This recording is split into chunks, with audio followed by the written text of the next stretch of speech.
सबैलाई नमस्कार। आज हामी एउटा यस्तो कथा सुन्दैछौँ जहाँ एकातिर ईर्ष्याको आगो छ भने अर्कोतिर दया र करुणाको शीतलता। यो कथामा हामी एक राजकुमारीको यात्रालाई पछ्याउनेछौँ जसले धोकाबाट सुरु भएर अन्तिम विजयसम्मको बाटो तय गर्छिन्। हेरौँ है त कथाका यी 6 अध्यायहरू। ल हाम्रो कथाको पहिलो खण्ड सुरु हुन्छ जहाँ दिदीबहिनीको ईर्ष्याले एउटा ठूलो दुर्घटना निम्त्याउँछ। कुनै पनि ठूलो कथाको सुरुवात सानो कुराबाट हुन्छ, होइन त? यहाँ पनि त्यस्तै भयो। एकातिर थिइन् कान्छी राजकुमारी जरिन, जो एकदमै दयालु र मायालु थिइन्। अर्कोतिर थिइन् दिदी मेहरिन, जसको मनमा ईर्ष्याले डेरा जमाएको थियो। खासमा राजाले कान्छी छोरीलाई अलि बढी नै माया गर्थे र त्यही माया दिदीको लागि विष बन्न पुग्यो। अब जब मनमा ईर्ष्याले ठाउँ लिन्छ, मान्छेले के मात्र गर्दैन र? मेहरिनको घृणा यति बढ्यो कि उनी एउटा पुरानो औषधि पसलमा पुगिन्, एउटा यस्तो विष खोज्दै जसले कसैको आँखाको ज्योति सधैँका लागि खोज्न सकोस्। अनि भयो पनि त्यस्तै। मेहरिनले चुपचाप त्यो विष जरिनको पानीमा मिसाइदिन्। भोलिपल्ट बिहान हुँदा जरिनको संसारमा अन्ध्यारो छाइसकेको थियो। उनको आँखाको ज्योति पूर्ण रूपमा गुम्यो। र सबैभन्दा दुःखको कुरा के थियो भने राज्यका ठूला ठूला वैद्यहरू पनि चकित परे। कसैले सोच्न पनि सकेन कि यो कसैको षड्यन्त्र थियो। तर अन्ध्यारोमा छोड्नु मात्र काफी थिएन। मेहरिनको ईर्ष्याको आगो अझै निभेको थिएन। सोच्नुस् त, घुम्न जाने बहाना बनाएर मेहरिनले आफ्नी अन्धो बहिनीलाई घना खतरनाक जंगलमा लगिन् अनि त्यहाँ पुगेर आफ्नो असली रूप देखाइन्। भनिन्, आज म तेरो अन्त्य गर्छु, जंगली जनावरले तँलाई खानेछन्। यति भनेर उनी त्यहाँबाट भागिन्। अब आफ्नो पाप लुकाउनु पनि त थियो। मेहरिन दरबार फर्किन् र नक्कली आँसु झार्दै नाटक गरिन् कि जरिनलाई जनावरले आक्रमण गर्यो र उनी मरिन्। एक्लो अन्धो त्यो भयानक जंगलमा। अब कथाले एउटा नयाँ मोड लिन्छ। जंगलमा एक्लै भौतारी रहेकी जरिनलाई एउटी दुष्ट बोक्सीले भेट्छे। बोक्सीले उनको आँखाको ज्योति त फर्काइदिन्थे, तर उसको नियत सफा हुँदैन। ऊ जरिनलाई आफ्नो कालो जादुको लागि प्रयोग गर्न चाहन्थे। जरिनले जसोतसो त्यहाँबाट ज्यान जोगाएर भागिन्, तर उनी जंगलको झन्नै गहिरो र खतरनाक ठाउँमा पुगिन्। त्यही भाग्ने क्रममा उनको अगाडि एउटा विशाल सेतो बाघ आइपुग्यो। तर त्यो बाघ डरलाग्दो थिएन, बरु ऊ आफै घाइते थियो। उसको आँखामा पीडा थियो, मानौ ऊ मद्दत मागिरहेको थियो। जरिन, जो आफै पीडामा थिइन्, उनले त्यो बाघप्रति दया देखाइन् र उसको घाउको उपचार गरिन्। उनको यही निस्वार्थ कामले एउटा चमत्कार गर्यो। त्यो बाघले कृतज्ञ हुँदै उनलाई एउटा रहस्यमयी श्रापित इनारमा लग्यो। इनारभित्र जरिनले एउटा कालो ताबिज भेट्टाइन् र त्यसलाई नष्ट गरिदिइन्। र त्यो ताबिज नष्ट हुने बित्तिकै बाघ एउटा सुन्दर राजकुमारमा परिणत भयो। राजकुमारले बताए कि उनलाई त्यही दुष्ट बोक्सीले श्राप दिएकी थिए र यो श्राप तोड्न कुनै मानिसको निस्वार्थ मद्दत चाहिन्थ्यो।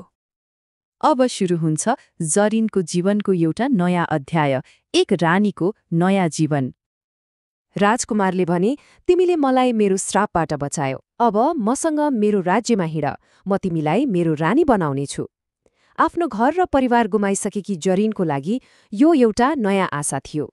उनले प्रस्ताव स्वीकार गरिन् र राजकुमारसँगै उनको राज्य इरामतिर लागिन्। यसरी जंगलमा एक्लै छोडिएकी एक राजकुमारी अब एउटा राज्यको प्रिय रानी बनिन्। त्यहाँ उनको भव्य स्वागत भयो, राजकुमारसँग विवाह भयो र उनले त्यो माया र खुशी पाइन् जुन उनले कहिल्यै पाउँछु भनेर सोचेकी पनि थिइनन्। तर कथा यहाँ सकिँदैन। कहिलेकाहीँ अन्ध्यारो फेरि फर्केर आउँछ। वर्षौंपछि जरिन जीवित छिन् र रानी बनेकी छिन् भन्ने खबर मेहरिनको कानमा पर्यो। समयले मेहरिनको घृणालाई कम गरेन, बरु झन बढाइदियो। मेहरिनले एउटा भयानक योजना बनाइन्। उनी एउटी कमजोर बुढी महिलाको भेषमा इराम आइन्। केही दिनमै उनले दरबारमा सबैको विश्वास जितिन् र बिस्तारै बिस्तारै जरिनको बारेमा शङ्काको बिउ रोप्न थालिन्। उनले एउटा दरबारको रक्षकलाई घुस दिइन् र आफ्नो अन्तिम जाल बिछ्याए। अनि त्यो अन्तिम रात उनले एउटा यस्तो दृश्य रचाइन् जसले जरिनामाथि देशद्रोहको आरोप लगायो। आरोप के थियो भने जरिनाको दरबारको रक्षकसँग सम्बन्ध छ र उनीहरू मिलेर राजकुमारलाई मार्ने योजना बनाउँदैछन्। दुःखको कुरा, मेहरिनको झुटको जालोमा परेर राजकुमारले पनि यो कुरा पत्याए। अब कथाले अन्तिम मोड लिन्छ, जहाँ न्याय र नयाँ सुरुवातको खोजी हुन्छ। आफ्नो रानीले धोका दिएको विश्वास गरेर टुटेको मनले राजकुमारले जरिनालाई मरुभूमिमा एक्लै छोडिदिने सजाय दिए। तर दरबारमा एकजना बुद्धिमान वजिर थिए, जसलाई यो सब देखेर केही गडबड छ जस्तो लाग्यो। त्यो वजिरले गोप्य रूपमा अनुसन्धान गरे र सत्य पत्ता लगाए। उनले तुरुन्तै राजकुमारलाई खबर गरे। राजकुमार मेहरिनको पछि मरुभूमिसम्म गए र त्यहाँ उनले आफ्नै कानले सुने मेहरिनले जरिनलाई भन्दै थिए, मैले तँलाई अन्धो बनाए, मैले तँलाई मर्न छोडिदिएँ र आज म तँलाई सधैँको लागि सिद्ध्याउन आएकी हुँ। अब जब मेहरिनको पर्दाफास भयो, उनले हार मानिनन्। उनले आफ्नो जादुले त्यही दुष्ट बोक्सीलाई बोलाइन्। बोक्सीले जरिन र राजकुमारलाई एउटा जादुई पिञ्जडामा कैद गरी। तर जरिनलाई बोक्सीको गुफाबाट ल्याएको ताबिज याद आयो। उनले त्यसको प्रयोग गरेर एउटा शक्तिशाली जिनको आह्वान गरिन्। त्यो जिनको शक्ति अगाडि बोक्सीको केही लागेन र जिनले बोक्सीलाई परास्त गर्यो। अनि सबै कुराको अन्त्य भयो। बोक्सी हारिन्, मेहरिनलाई राजकुमारका सिपाहीहरूले समाते। जरिन र राजकुमारको पुनर्मिलन भयो। उनीहरू जरिनको पुरानै राज्य फर्के, जहाँ राजाले आफ्नै दिदीको धोकाको सम्पूर्ण सत्य थाहा पाए।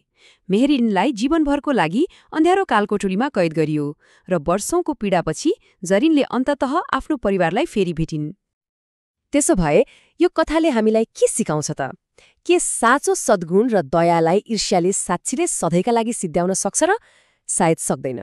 किनकि जतिसुकै दुःख आए पनि एउटा दयालु हृदयको शक्ति अन्ततः कहिले मर्दैन। यदि यहाँहरूलाई यो कथाको प्रस्तुति मन पर्यो भने कृपया यो भिडियोलाई लाइक गर्नुहोला र यस्तै अरू कथाहरूको लागि हाम्रो च्यानललाई सब्स्क्राइब गर्न नभुल्नुहोला।